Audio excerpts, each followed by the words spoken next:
Bonjour, bonjour. Alors aujourd'hui, j'avais envie de vous parler de l'envie et de la jalousie. Voilà, c'est une thématique qui n'est pas évidente puisque c'est pas toujours très simple non plus de se reconnaître dans cet état émotionnel. Alors, comment ça se passe en fait? Pourquoi serions-nous jaloux ou envieux des autres et qu'est-ce qui fait que d'un seul coup je vais animer chez moi ce déclencheur émotionnel? Alors on parle de Holly, je vais vous montrer la fleur et je vais vous montrer aussi sur mon carnet des 38 fleurs, donc la fleur Holly. J'ai parlé de Walnut la dernière fois, je ne vous ai pas parlé de la famille émotionnelle, donc vous voyez le petit, je vous remettrai le poster qui est ici. En fait, c'est un dessin que Bach avait fait, alors je ne connais pas la date exacte, enfin, entre 1928, on va dire, et 1936. Ce dessin, en fait, il comporte les 38 émotions, donc les 38 fleurs. Donc vous voyez qu'il y a une espèce de, voilà, des couleurs différentes. Et en fait, Bach a délimité et réparti les 38 fleurs dans 7 groupes émotionnels. C'est la raison pour laquelle il y a des couleurs. Et à ce propos, moi j'ai mis aussi des couleurs voilà, dans le notebook parce que je trouve que c'est intéressant aussi d'aller regarder les émotions comme ceci. C'est des fois facile aussi à repérer. Parce que des fois il y a des ouvrages où les fleurs de Bach elles sont classifiées par ordre alphabétique tout simplement. Et moi j'aime bien aussi les classer par groupe émotionnel de sentiments parce que tout simplement je les ai apprises comme ça. Voilà, je suis conseillère agréée pour le centre Bach, vous le savez, et donc depuis 2003, en février 2003 exactement, et j'ai découvert les fleurs donc en 98. Et je suis aussi formatrice pour le centre Bach, donc voilà, je donne des cours, des stages, donc niveau 1, niveau 2, et j'apprends aussi à devenir formatrice pour le niveau 3. Donc je ne suis pas la seule en France et dans le monde, donc ça ce sont des références aussi que je mettrai sous la vidéo avec tous ceux qui ont envie aussi d'apprendre les fleurs de Bach. De façon personnelle, je suis membre active de la petite école des fleurs de Bach, mais je vous ferai une vidéo dédiée aussi pour ceci, pour vous parler aussi ce que représente cette petite école des fleurs de Bach. Et donc voilà, mon cœur appartient au centre Bach, ça c'est sûr, mais en France, pour avoir accès à des formations agréées par le centre Bach, il y a 2 associations et dont une dont je suis membre active. Voilà, et donc pourquoi ces couleurs-là? Donc on a vu la fleur walnut qui est donc dans cette famille que Bach appelle l'hypersensibilité aux influences et aux idées. On a vu que walnut c'était vraiment la fleur de cette hypersensibilité qui fait qu'à un moment donné justement je suis en train d'être impactée par ce qu'il se passe autour de moi et ça va changer véritablement ma façon d'être. Holly, voilà, Holly que je vais vous montrer ici. C'est la fleur du hou et je vous remettrai aussi une photo que j'ai eu la chance de voir en direct à une saison, c'était l'année dernière en Angleterre exactement, et je me passais sur un petit chemin, je n'avais pas vu que la fleur était présente, mais j'avais vu le hou, le buisson. Et lorsque j'ai zoomé et que je me suis approchée, j'ai vu qu'il y avait une petite fleur et je l'ai prise en photo, donc je vous la mettrai aussi en incrustation à l'intérieur. Elle est super belle, hein, vous voyez, bon, ça n'est pas ma photo, mais c'est une photo que j'ai achetée d'une carte postale, mais c'est d'une beauté absolument inouïe. Alors pourquoi dans l'hypersensibilité aux influences et aux idées selon Bach? Eh bien tout simplement parce que Holly, vous avez vu que ça pique, hein, le hou. Et bien en fait c'est vraiment ce sentiment d'avoir le cœur blessé, piqué, et qui va de ce fait répondre avec cette hypersensibilité comme une sorte d'agression à l'égard de l'autre et qui peut se manifester sous différentes formes. Et donc je vais vous lire le texte de Bach, ça va vous donner aussi une compréhension plus précise évidemment de l'intention de Bach, et puis ça va aussi nourrir les propos que je vais donner, tout comme la vidéo de Walnut la dernière fois. Donc Bach dit ceci exactement: pour ceux qui sont parfois assaillis par des pensées telles que la jalousie, l'envie, la vengeance, la suspicion. Pour les différentes formes de contrariété, ils peuvent souffrir beaucoup en eux-mêmes alors qu'il n'y a aucune cause réelle à leur malheur. Alors c'est intéressant de se dire que là, il n'y a aucune cause réelle à leur malheur. Et en fait, dans ces moments-là, nous ressentons cette espèce de d'envie, de jalousie, de suspicion, qui va nous mettre dans un état d'avoir d'esprit des fois de vengeance et de méchanceté, voire des fois de cruauté, avec un sentiment très fort, puisque il n'y a pas nécessairement de cause réelle. Mais je prends la vie ou les choses comme une sorte d'agression qui fait que je vais répondre un peu du tac au tac, avec ce désir de blesser l'autre ou de faire du mal, parce que je prends les choses aussi avec cœur et avec comme une sorte de souffrance. Alors je voulais vous parler aussi d'un exemple. J'ai eu un très joli exemple par rapport à Oli, d'une personne qui est conseillère agréée aussi, fleur de bac tout comme moi, et qui m'a témoigné il y a plusieurs années de cela. J'avais envie de collaborer avec elle pour un projet et elle s'est offusquée et elle a manifesté son côté Oli, sa jalousie, son désir, alors peut-être pas de vengeance, mais de suspicion et de méchanceté, parce qu'elle a commencé à dire que c'est sa manifestation à elle, mais qu'est-ce que tu veux? Tu es naturopathe, tu œuvres pour les fleurs de bac, tu fais des livres pour les fleurs de bac, mais où est-ce que tu veux aller? Tu en veux toujours plus, etc. Et c'était très intéressant qu'elle le dise comme ça, parce que moi, c'était pas mon intention d'avoir envie de susciter de la jalousie chez l'autre. J'avais juste envie d'être ce que je suis, dans ma pleine puissance, c'est-à-dire avec les qualités que j'ai, avec tous les défauts aussi, bien entendu.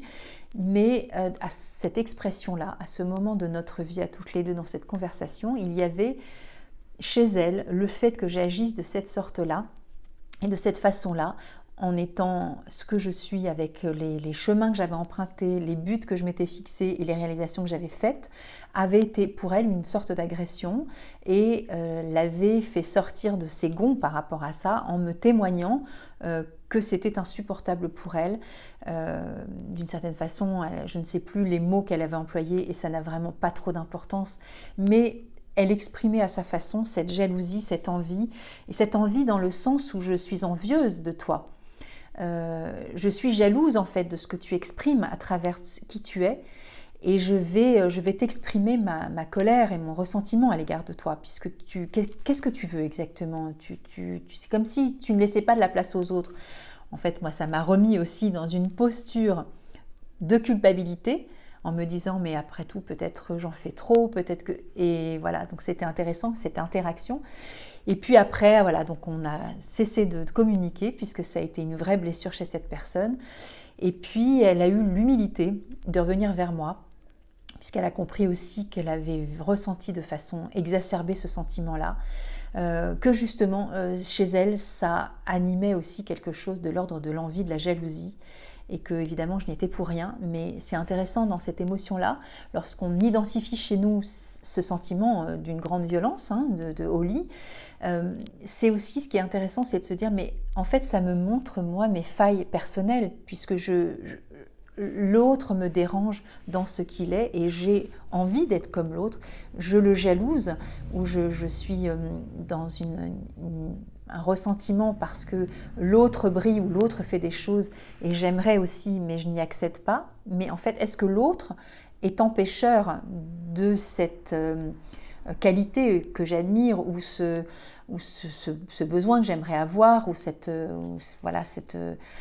façon d'être, cette façon de s'exprimer, cette façon d'acquérir certaines choses? Ça peut être aussi même matériel, puisque la jalousie, ça n'est pas que l'exemple que j'ai donné, bien sûr, ça peut être une envie aussi d'obtenir des objets, une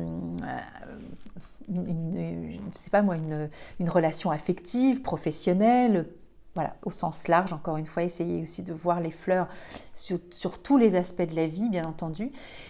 Mais ce qui est intéressant aussi, c'est que dans cet exemple-là, il y avait vraiment chez cette personne cette reconnaissance aussi de cette force, de cette émotion qui est de l'ordre même d'avoir envie de faire du mal, parce que dans les propos, cette personne était très malveillante en fait, d'une certaine façon, en exprimant cette jalousie et cette envie.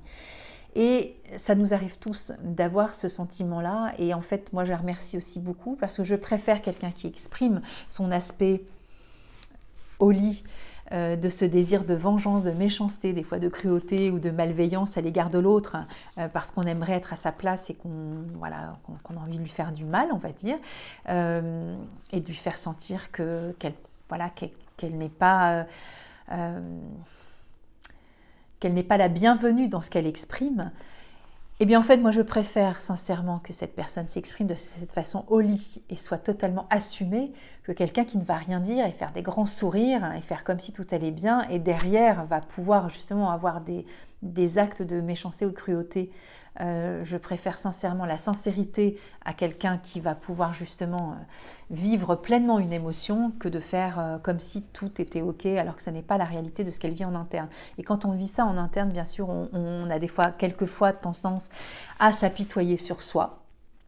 C'est pas forcément un lien de cause à effet, hein. C'est pas parce que j'en veux à quelqu'un que je m'apitoie sur moi, mais ça peut être aussi une forme d'apitoiement aussi après, hein, qui pourrait survenir en disant mais moi j'ai pas autant de chance qu'elle, donc voilà c'est normal, etc. Ou ça peut être aussi une sorte de dévalorisation, hein. Je suis jalouse mais c'est normal, de toute façon je suis nulle et je ne suis pas capable. Elle ou il fait ceci, elle a ci ou elle a ça, et donc c'est normal parce que moi de toute façon je n'ai pas assez de valeur. Et j'exprimais tout à l'heure, je me suis trompée, je vous ai montré Pine, c'est l'Arch, c'est celle-ci, hein, celle-ci qui parle de cette personne qui va se dévaloriser. Je vous ai montré Pine, en fait c'est la fleur que je vous ai citée tout à l'heure, Pine, avec mon sentiment de culpabilité, justement de prendre trop de place ou d'être illégitime face à la jalousie de l'autre et donc d'être aussi influencée par rapport à ce qu'elle exprimait. Donc là l'influence, je vous l'ai montré la dernière fois, c'était Walnut, hein. Vous voyez un peu comment ça peut se passer une émotion quand quelque chose est émis, d'une émotion qui est externe à soi, une relation à l'autre. Ça, évidemment, ça déclenche des émotions chez les autres, évidemment. Et moi, ça m'a fait aussi travailler sur ma cote sensible de cette hypersensibilité. Hein, toujours pareil, cette hypersensibilité qui parle de ce côté influençable aussi par rapport à ce que quelqu'un va émettre. Et donc, cette culpabilité de se dire... je ne suis pas légitime, ou c'est de ma faute, je n'aurais pas dû dire ceci, je n'aurais pas dû écrire ce livre, ou je n'aurais pas dû être naturopathe, ou ceci ou cela. Et en fait, si on doit tous être ce que nous sommes à l'instant où nous le sommes, il n'y a pas de jugement. Et la personne qui exprime de cette jalousie, cette envie, cette cruauté, cette méchanceté, et je dis la personne, ça peut être évidemment moi, dans ce moment-là, je souffre, je suis en état de souffrance, mon cœur est blessé, et c'est la raison pour laquelle cette hypersensibilité s'exprime comme ça. Donc il n'y a pas de jugement non plus par rapport au fait de ressentir cette émotion-là. Elle est tout à fait légitime au moment où la personne l'exprime, c'est qu'évidemment elle ne sait pas faire autrement. Sinon, elle l'éviterait. Hein, quand on connaît les dommages et les effets collatéraux d'une émotion d'une telle force, pareil, hein, sur Walnut, hein, elles sont toutes d'une telle force. Hein, celle-ci n'est pas plus forte que celle-là et toutes les fleurs sont toutes aussi fortes. Mais c'est juste pour exprimer que les émotions, les dommages collatéraux, c'est-à-dire ce que je peux émettre, mais ce que je peux aussi recevoir d'une émotion, si je suis suffisamment costaud et forte avec moi-même et que je suis suffisamment en paix avec qui je suis, je n'ai pas à ressentir de culpabilité ou de dévalorisation ou à me laisser aussi chahuter par une émotion exprimée par l'autre, donc pas de culpabilité et pas nécessairement de dévalorisation en disant qu'on est nul, etc., etc. pour la personne qui pourrait aussi l'exprimer, ou de l'apitoiement sur soi, je me trompe de fleur, l'apitoiement sur soi, sur Willow, de la personne qui pourrait aussi se dire qu'elle est victime et qu'elle, évidemment, c'est pas à elle que ça arriverait de signer un livre ou d'écrire ou de se devenir naturopathe, ou de ceci ou de cela. Alors évidemment, j'ai parlé de moi, mais c'est pas le plus important. C'était un exemple pour vous montrer et puis vous contextualiser, on va dire, certaines fleurs. Sachez qu'évidemment, ces émotions, elles sont applicables sur différentes facettes de nos vies, quelles qu'elles soient. Et évidemment, il n'est pas question de stigmatiser un exemple particulier plutôt qu'un autre, puisque tous les exemples sont bons par rapport à cette émotion que nous pouvons tous ressentir, évidemment. Alors, qu'est-ce que va nous proposer Holly face aux mots employés par Bach, hein, sur ce désir de vengeance, de jalousie, de suspicion, de méchanceté? eh bien, on va être dans cette pacification au niveau du cœur, c'est-à-dire que là, ça va plus être dans un sentiment cette grande ambivalence, on va aussi accepter d'être dans cette compréhension qui est qui n'est plus intellectuelle déjà, ça passe plus par le filtre non plus du cerveau, tout comme toutes les autres fleurs, mais là, je vais être dans un état d'apaisement au niveau du cœur, c'est-à-dire que quoi qu'il puisse se passer, je n'ai pas envie d'avoir ce ressentiment à l'égard de l'autre, je n'ai pas envie d'être en conflit avec l'autre, je ne me sens pas agressée par ce qu'est l'autre. Et comme le dit Bach, j'aimerais quand même le rappeler à la fin de son texte, je trouve ça très instructif, ils peuvent souffrir beaucoup en eux-mêmes alors qu'il n'y a aucune cause réelle à leur malheur. C'est-à-dire que dans cet exemple précis, le fait que je sois comme ceci, qu'elle ait exprimé, elle, sa façon de le prendre, elle s'est sentie agressée, mais elle s'est agressée toute seule. En fait, il n'y avait pas de raison à proprement parler de souffrir. Et nous sommes toujours en train de nous faire souffrir nous-mêmes inutilement, en fait. Et donc, cette phrase-là est très importante dans ce texte. Donc, les différentes formes de contrariété dont parle Bach, nous sommes aussi des fois victimes de notre propre interprétation des faits, de ce que l'autre émet. C'est comme, vous savez, cette personne qui va vous agresser en vous disant « Qu'est-ce que tu as, pourquoi tu me regardes comme ça ?» Et je dis la personne, ça peut être aussi moi, c'est-à-dire que je peux d'un seul coup me sentir agressée par la présence de l'autre, par le regard de l'autre, par une phrase, par un comportement, et qui fait que je vais interpréter des choses et je vais souffrir moi-même d'une sorte de douleur interne qui n'est pas justifiée en fait au départ. Donc, Oli, dans cette hypersensibilité aux influences et aux idées, va rééquilibrer cette connexion à moi, sur cette pacification au niveau du cœur. Mon cœur ne sera plus comme des épines agressées, comme vous voyez la feuille du hou qui pique. Hein. On dit qui s'y frotte s'y pique, mais je trouve que cette image est très intéressante par rapport à cette fleur. Alors c'est pas une fleur, comment on appelle ça, un dicton, hein, c'est pas le but, mais si ça peut aider aussi à comprendre que voilà, viens pas me chercher parce que j'ai envie de te rentrer dedans, j'ai envie d'être méchante, j'ai envie d'être agressive, j'ai envie de te le faire payer, j'ai envie que tu morfles.